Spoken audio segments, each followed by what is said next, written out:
Did I get you? It is the time of year for everything spooky and scary, after all. It's the time of year for costumes and candy.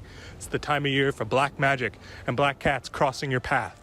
It's the time of year for the dead haunting the living. It's Halloween, baby.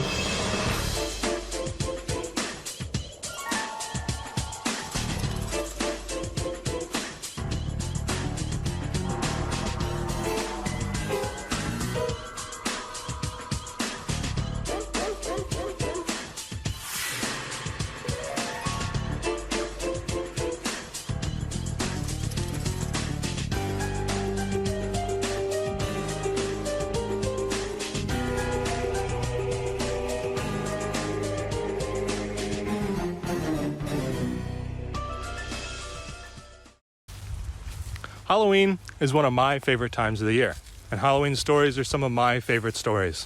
Whether they're about horror or nostalgia, a good Halloween story will always evoke that kid-like feeling that you can't get anywhere else. Man, a good Halloween story will make you see monsters in the shadows of the corner of your room. A good Halloween story will make you reminisce about the time you and your friends went trick-or-treating and some sicko thought it would be funny to dress up as a decoration and sit completely still for minutes on minutes until the last second when you get up to the door and they jump out at you and scare the living bejesus out of you and make you run all the way home. Anyways, there are a bunch of Halloween stories worth telling, but today I'm just going to share with you 3, which you may or may not have heard before. So first, here's a story about a little seed who learned what Halloween was all about. Heavy stuff. I got a brick for my birthday. The Good, the Bad, and the Spooky by Jory John, Pete Oswald, and Saba Joshaghani. I'm in a bad mood. A bad mood. Oh yeah, it's true. You want to know why I'm feeling so crummy right now? Huh? Do you? Well, it's Halloween, which is my favorite holiday. I wait all year long for this very evening. But listen to this. I don't have a costume yet. Look around, nothing works. What a travesty. Ah! I promise I didn't wait until the last minute. I've been thinking about costumes for weeks, and I honestly gave it my best shot. For instance, I've already tried dressing up as a ghost. I can't see. And a vampire. I can't talk. And a robot. Can't move. Everything looks so uninspiring. It turns out that putting together a perfect, original, show-stopping costume is basically impossible. Halloween used to be so much fun. My friends and I would all get dressed up together. Oh, the memories. One year we were a rock and roll band. The next year we went as our favorite condiments. Oh, and then there was the time we went as a carton of eggs. We were cracking up all night. But things changed, as they often do. Time marched on. We all got a little older, a little more independent. And I just can't shake the feeling that everybody, and I mean everybody, is going to outdress me this year. After all, I live on a sunflower in a field where everyone takes Halloween very seriously. Very seriously. You have no idea. No idea. See? How can I compete with that? And that? And that? And what the heck is that? I just can't stand it. And that's why I'm in a bad mood. Bad mood. With a bad attitude. Sheesh. There's only one thing I can think of that will even things out. I need to trick everybody into thinking Halloween has been postponed until tomorrow night. Yeah, then I'll have a bit more time to get my costume together. Excuse me, out of my way, please. Oh. Coming through. Oh. Pardon me. Seed on a mission here. Well, I never. Attention, everybody. Let's see. There's a big storm on the way. That's right, a storm. And also, squirrels. A herd of seed-eating squirrels is racing towards us. Yikes! Watch out!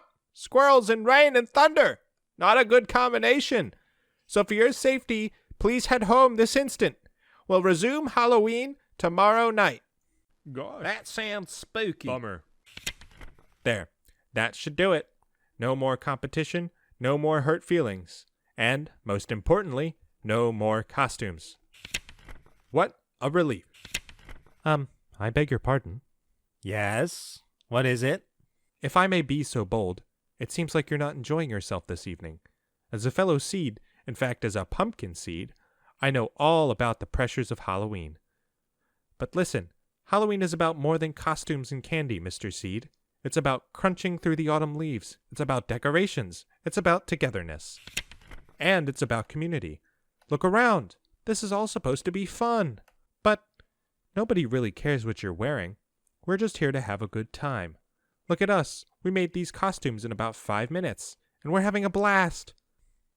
Just something to think about. Goodbye, Mr. Seed. Sheesh. Is it possible that I've overreacted?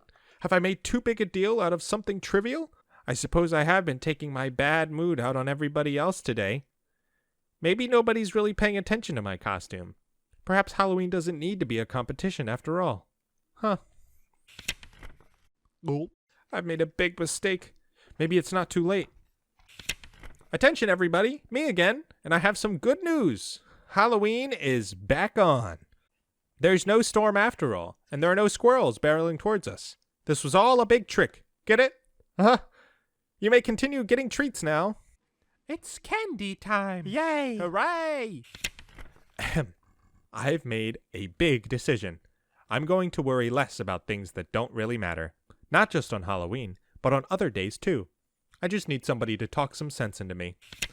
Now I'm not in such a bad mood anymore, and I don't have such a bad attitude anymore. And as for my costume, well, I'll figure something out. Later that same Halloween evening. Hello again. Check it out. I'm a squirrel.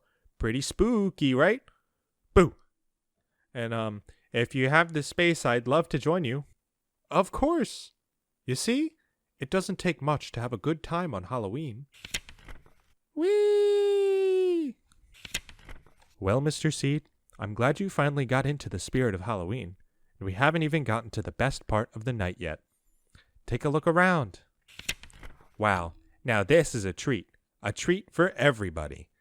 Indeed, Mr. Seed, indeed. Happy Halloween to us all.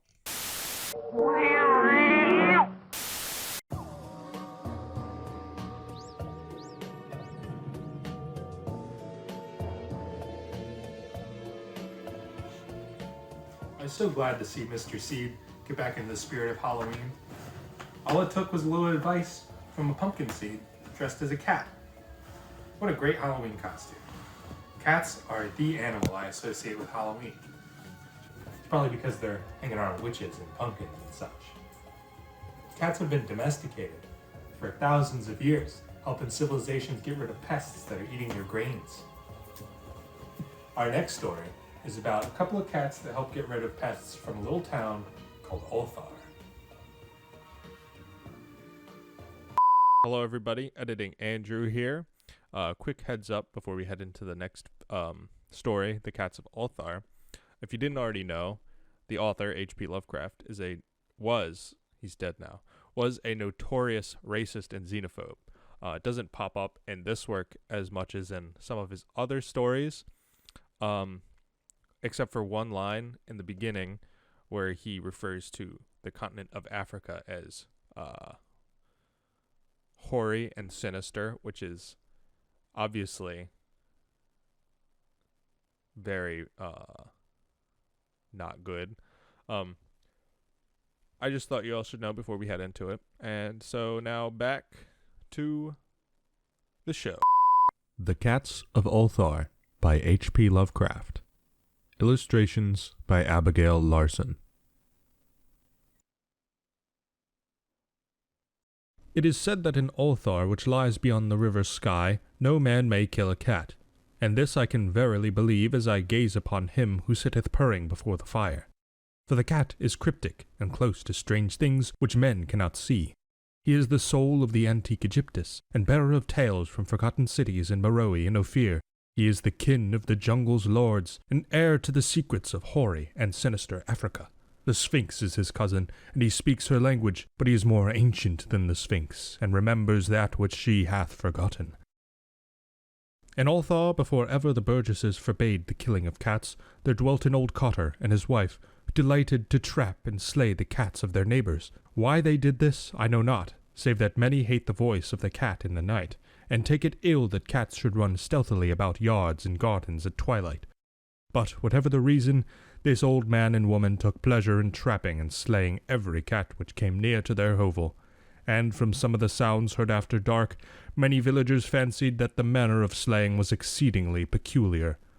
But the villagers did not discuss such things with the old man and his wife, because of the habitual expression on the withered faces of the two, and because their cottage was so small and darkly hidden under spreading oaks at the back of a neglected yard.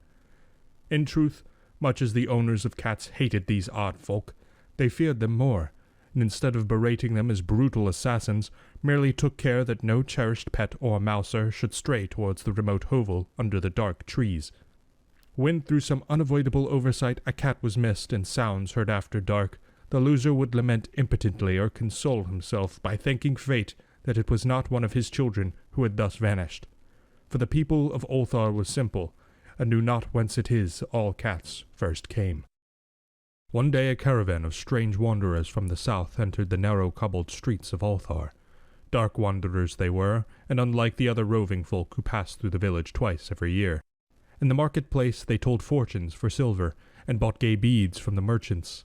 What was the land of these wanderers, none could tell, but it was seen that they were given to strange prayers, and that they had painted on the sides of their wagons strange figures, with human bodies and heads of cats, hawks, rams, and lions. And the leader of the caravan wore a headdress with 2 horns, and a curious disc betwixt the horns. There was in this singular caravan a little boy with no father or mother, but only a tiny black kitten to cherish. The plague had not been kind to him, yet had left him this small furry thing to mitigate his sorrow. And when one is very young, one can find great relief in the lively antics of a black kitten. So the boy whom the dark people called Meanies smiled more often than he wept, as he sat playing with his graceful kitten on the steps of an oddly painted wagon.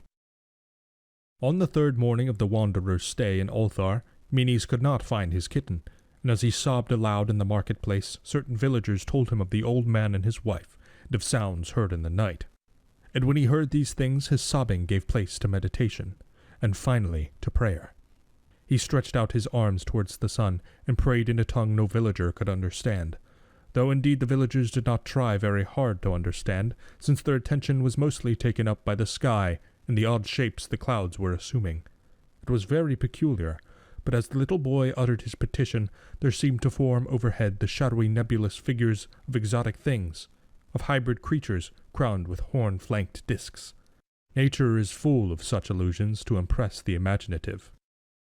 That night the wanderers left Ulthar, and were never seen again, and the householders were troubled when they noticed that in all the village there was not a cat to be found. From each hearth the familiar cat had vanished, cats large and small, black, grey, striped, yellow, and white. Old Cranon, the burgomaster, swore that the dark folk had taken the cats away in revenge for the killing of Meanies' kitten, and cursed the caravan and the little boy. But Neith, the lean notary, declared that the old cotter and his wife were more likely persons to suspect, for their hatred of cats was notorious and increasingly bold. Still no one durst complain to the sinister couple, even when Little Atal, the innkeeper's son, vowed that he had at twilight seen all the cats of Ulthar in that accursed yard under the trees, pacing very slowly and solemnly in a circle around the cottage, 2 abreast, as if in performance of some unheard-of rite of beasts. The villagers did not know how much to believe from so small a boy, and though they feared that the evil pair had charmed the cats to their death, they preferred not to chide the old cotter till they met him outside his dark and repellent yard. So Ulthar went to sleep in vain anger, and when the people awaked at dawn, behold, every cat was back at his accustomed hearth. Large and small, black, grey, striped, yellow and white, none was missing. Very sleek and fat did the cats appear, and sonorous with purring content. The citizens talked with one another of the affair, and marvelled not a little. Old Cranon again insisted it was the dark folk who had taken them, since cats did not return alive from the cottage of the ancient man and his wife, but all agreed on one thing, that the refusal of all the cats to eat their portions of meat or drink their saucers of milk was exceedingly curious.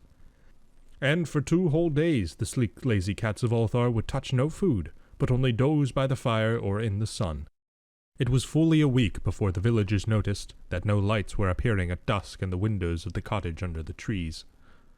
Then the lean Neath remarked that no one had seen the old man or his wife since the night the cats were away. In another week the burgomaster decided to overcome his fears and call at the strangely silent dwelling as a matter of duty, though in doing so he was careful to take with him Shang the blacksmith and Thul the cutter of stone as witnesses.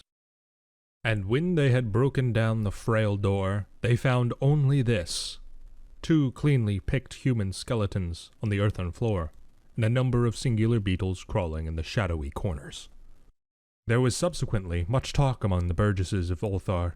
Zath the coroner disputed at length with Neath the lean notary, and Cranon and Shang and Thul were overwhelmed with questions. Even little Atal, the innkeeper's son, was closely questioned and given a sweetmeat as reward. They talked of the old cotter and his wife, of the caravan of dark wanderers, of small Meanies and his black kitten, of the prayer of Meanies and of the sky during that prayer, of the doings of the cats on the night the caravan left, and of what was later found in the cottage under the dark trees in the repellent yard. And in the end the burgesses passed that remarkable law which is told of by traders in Hathig and discussed by travellers in Near, namely, that in Ulthar no man may kill a cat. It's the empty part of this world. And I love stories where characters can get their just revenge. And what's more just than being eaten by a bunch of cats after needlessly killing them? What a classic. Speaking of classics, our next story is a classic poem by poet Edgar Allan Poe, who is home to my home state, Maryland. Now, I'm sure you've heard this poem before, so we did our best to add a little pizzazz to it. So please enjoy Edgar Allan Poe's The Raven, read by Alan, the Raven. The Raven by Edgar Allan Poe. Once upon a midnight dreary, While I pondered, weak and weary, over many a quaint and curious volume of forgotten lore, while I nodded, nearly napping, suddenly there came a tapping, as of someone gently rapping at my chamber door. 'Tis some visitor tapping at my chamber door. Only this and nothing more. Ah, distinctly I remember. It was in the bleak December, and each separate dying ember wrought its ghost upon the floor. Eagerly I wished the morrow. Vainly I had sought to borrow from my books surcease of sorrow. Sorrow for the lost Lenore, Oh, Lenore. for the rare and radiant maiden whom the angels name Lenore, nameless here forevermore. And the silken, sad, uncertain rustling of each purple curtain thrilled me, filled me with fantastic terrors never felt before, so that now, to still the beating of my heart, I stood repeating, 'Tis some visitor entreating entrance at my chamber door. Some late visitor entreating entrance at my chamber door. This it is, and nothing more. Presently my soul grew stronger, hesitating then no longer. Sir, Said I. or madam, truly your forgiveness I implore. But the fact is, I was napping, and so gently you came rapping, and so faintly you came tapping at my chamber door, that I scarce was sure I heard you. Here I opened wide the door.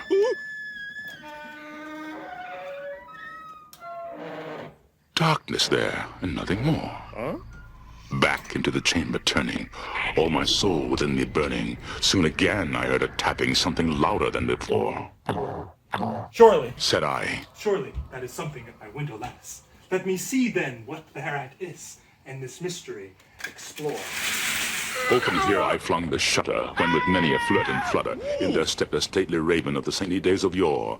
Not the least obeisance made he, not a minute stopped or stayed he, but with mien of lord or lady, perched above my chamber door, perched upon a bust of Pallas just above my chamber door, perched and sat, and nothing more.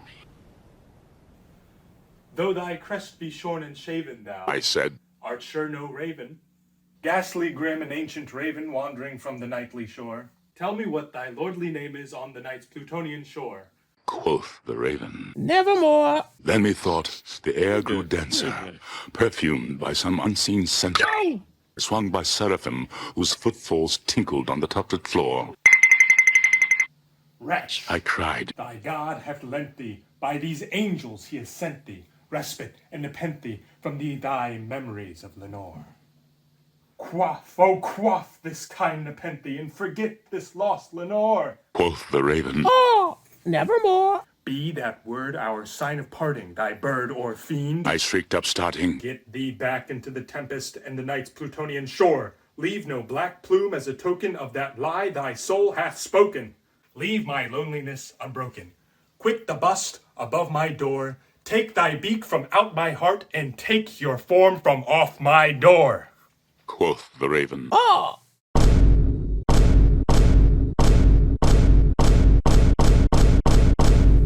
nevermore.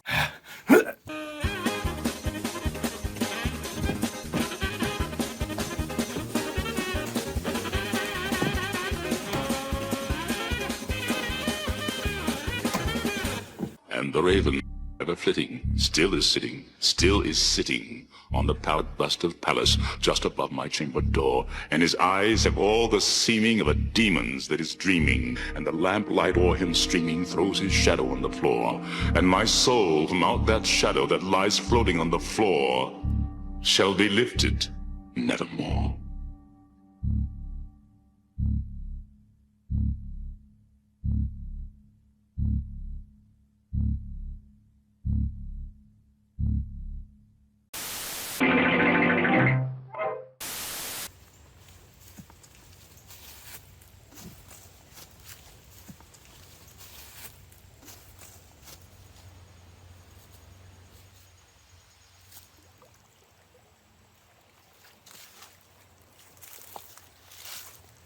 Halloween is special to so many folks because it makes us feel like a kid again.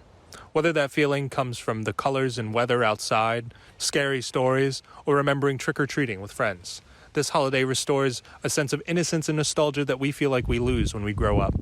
Halloween reminds us that that childlike self is still there, knocking at the door, waiting to be fed the candy of fun like a little monster.